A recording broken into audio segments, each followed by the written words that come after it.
I'm going to go over adding a background color, a background image, and also using a gradient for the book cover. I'm going to start off with this file again and make some copies of this page. So I'm just going to go into my pages panel here and drag this one to my little plus sign at the bottom, and then I'll add a duplicate to it, and another one just to have 3 pages in here. So to add a background color, I just need to go ahead to my shape tool, and I'm just going to use a rectangle, and I'm going to go into the bleed here. So when I do go to print this out, I won't get any white edge. So we always want to go beyond the page and into the bleed. And I'm just going to go back to properties and change that fill color. One other thing to do with this layer is it can get a little annoying when you're trying to select things. If you have other shapes inside here, this can be very easy to grab instead of the stuff that you actually want to here. So one thing you can do is lock it down. If you go under Windows, Layers, and open up your layer, and always helps to kind of name these, but I'm pretty sure it's this last one.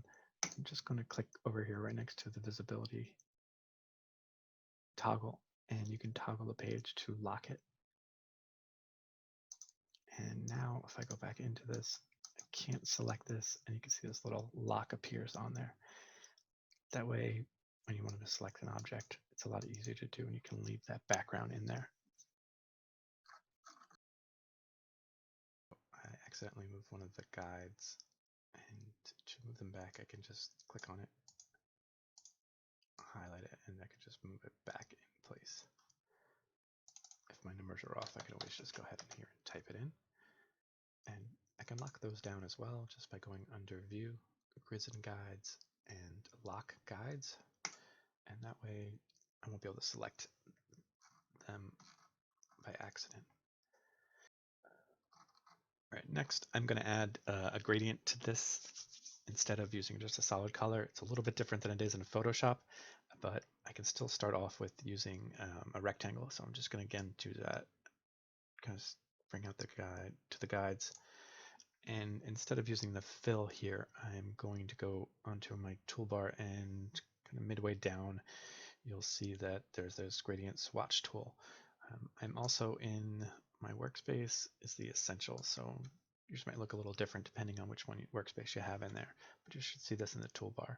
So if I click on this, it gives me this little crosshairs, and I can draw from one side to the other. I'm just clicking and dragging, and by default it's usually this gray and white gradient that'll appear. To kind of modify that, I can still kind of just redirect it just by clicking and dragging. It'll kind of redo the gradient for that particular frame.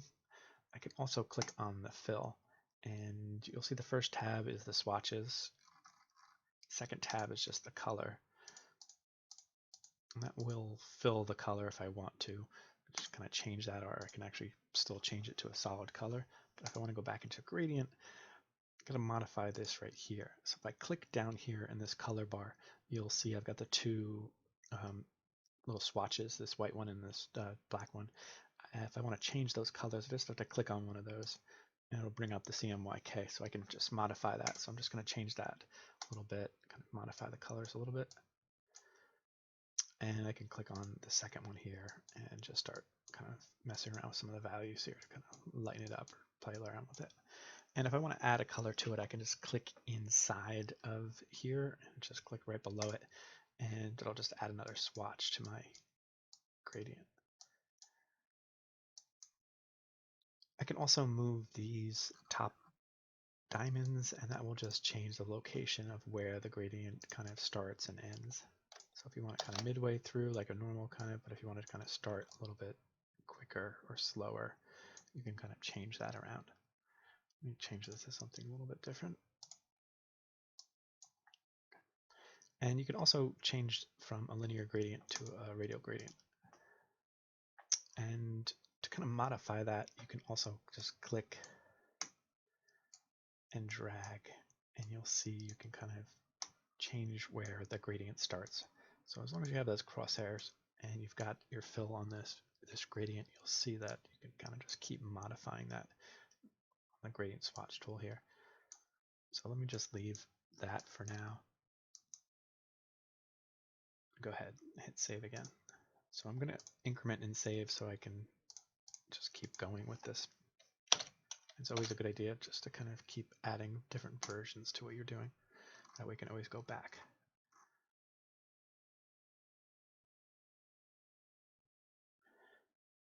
All right. This time I'm going to place an image as the background, and I can do that just using the File, Place, or using the shortcut key Command D. I'm going to start off by drawing a rectangular frame, and again snapping that to the guides for the bleed. And then I'm just going to go Command D, and I'm just going to bring in an image here. Now, it depends on the size of your image. It might look a little blurry, and that's going to be partly because of the resolution of the image, and also there's some display settings that you can check out. So under View, go ahead and look at Display Performance. If it's under Typical Display is checked, you'll get a little bit of a blurry image. It's not how it's going to print, but just the way it's going to be looking on your screen. And if you have a lot of images and it's running slow, you might want to use this setting. You can also click it to Fast Display, which will give you gray boxes for the images. So if you have a ton of images, probably the best way to go here. I'm going to go up to High Quality Display, which will show the image as best it can, and the resolution you're kind of expecting to see when you actually go to print. And this is typically, if your computer can handle it, should be all right. If I want to take a look at this without all the lines here, I'm going to use the shortcut key W.